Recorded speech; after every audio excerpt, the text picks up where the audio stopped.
السلام عليكم ورحمة الله وبركاته. ازيكم عاملين ايه؟ اتمنى يا رب تكونوا بخير.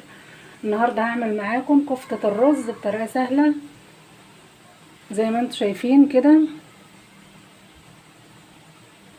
طعم حكاية ومفيش فيها حاجة فكة خالص. هعملها لكم بطريقة حلوة النهاردة من غير كبة خالص. يلا نبدأ، وهنعمل جنبها رز ابيض والسلطة. هنبدأ كده، يلا ونقول بسم الله ونشوف قدرنا ايه.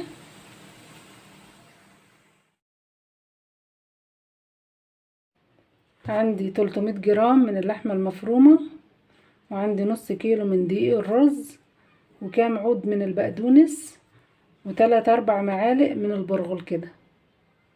دي كده مكوناتنا. وهنا في الخلاط فرمت بصلايه على حبايه طماطم ولسه هنحط البهارات معانا، وحطيت عليها معلقه ملح وهي بتتفرم. دلوقتي عندي المكونات دي.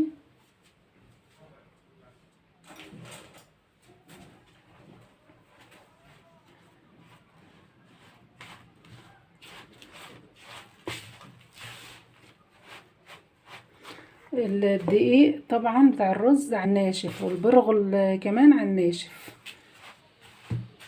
وفرمت حبايه الطماطم والبصلايه هم بميتهم، ما حطيتش عليهم ميه.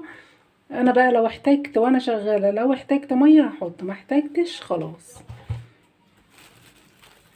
هنا نص معلقه صغيره من بهارات الكفته، ونص معلقه من الكمون، واللي انضرب في الخلاط كان عليه فلفل اسمر. هي دي بهاراتنا بس، بهارات الكفته بس.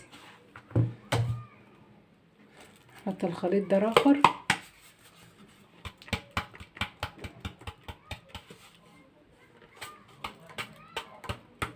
بس كده.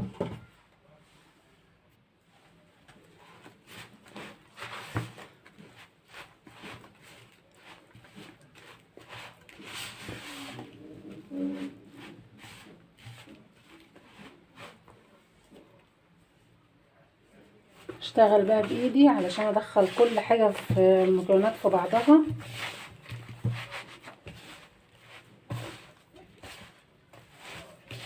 عشان دلوقتي انا مش هعمل بكبه، فعاوزاها ايه، كل المكونات تتداخل مع بعضها.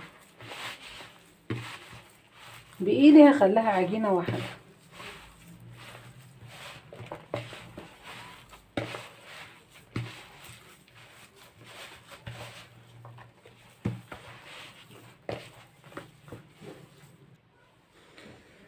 وانا بعجن كده احط لها ايه، ربع كوبايه من الميه بس، واقل من ربع بس كده.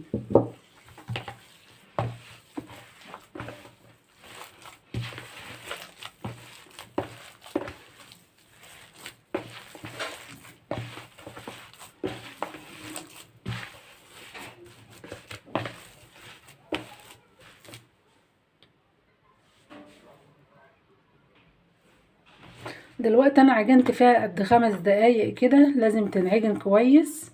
هركنها بقى في التلاجة ربع ساعة.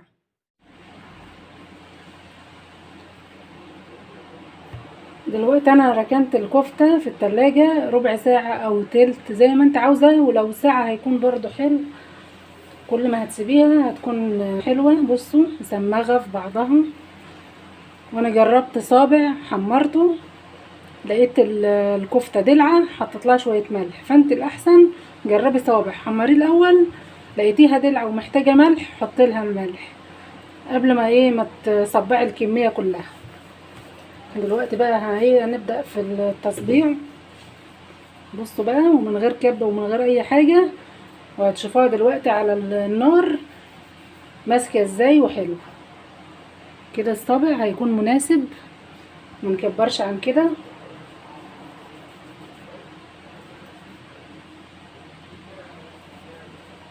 ده لو انا حابه اعمل كفته في البيت وايه، ومش يعني مش عاوزه اروح عند الجزار دلوقتي، او المفرمه مش شغاله، هعملها في البيت وهتبقى حلوه برضو، ومن غير كبه ولا اي حاجه، وزي الفل.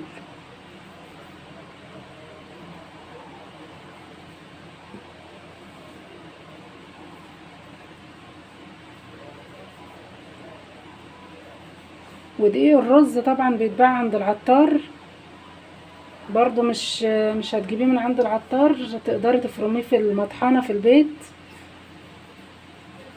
مطحنة التوابل عادي بتفرمه، بس بيتغسل الاول ويتنشف.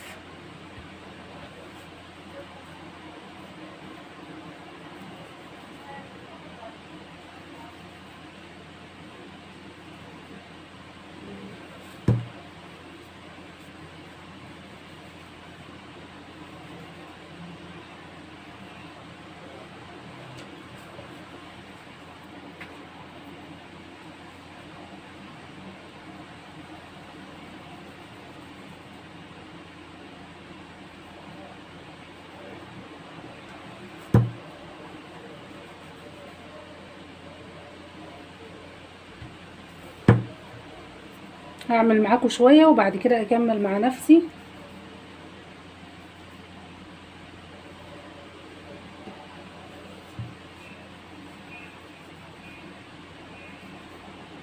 بس كده انا هخلصها انا بقى وايه وارجع لكم عشان ما اطولش عليكم. بس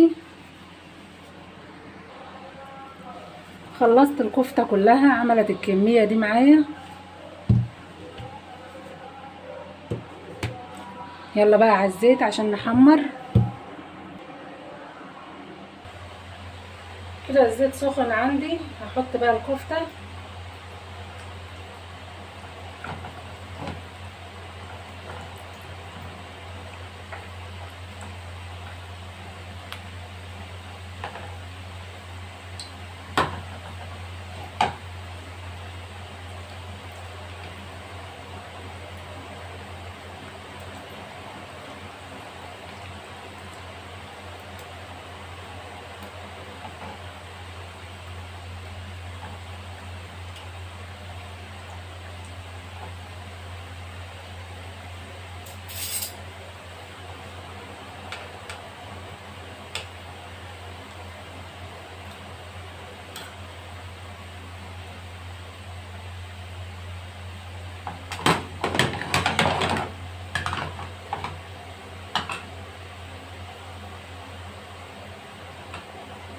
مش هقلبها خالص غير لما تحمر، ببدأ اقلب فيها بعد ما تحمر. بصوا بقى هقلب دلوقتي، شوفوا لما بتحمر بتتقلب سهل، بس لازم تتساب في الاول على ما تجمد زي كده. مية مية ومش فكة اهي ولا اي حاجة.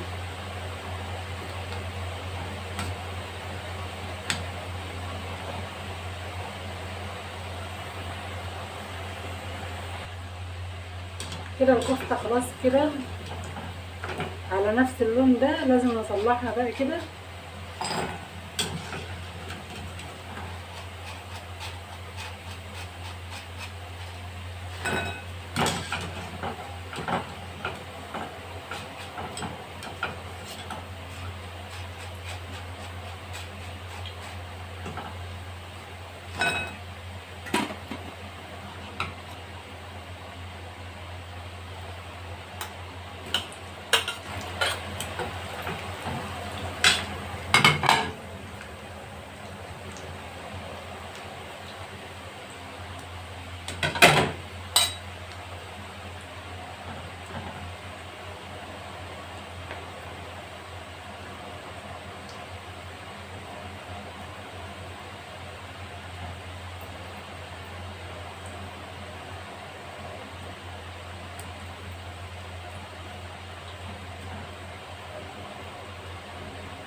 بس كده هخلصها كلها وارجع لكم. كده خلصت الكفتة كلها تحمير زي ما انتم شايفين. يلا بقى كده هعمل التقلية اللي هتنحط فيها الكفتة. خرطت بصلتين وسط، احط لهم بقى الزيت.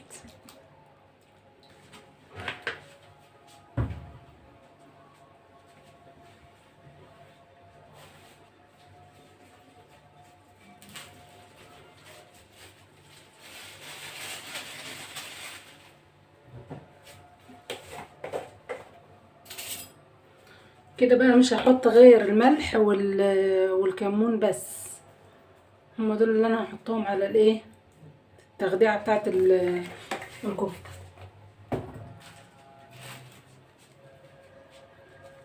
احطهم كده ويا البصل عشان البصل ياخد ريحه الكمون والملح ويظبط كده ويدبل على طول. اعلي النار بقى.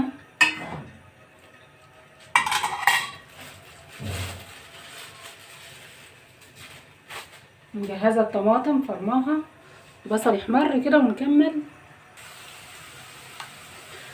كده. البصلايه خدت لون خفيف كده تمام. انا هحط لها بقى الطماطم بتبقى على حسب الكميه. خلاص كده الكفته استوت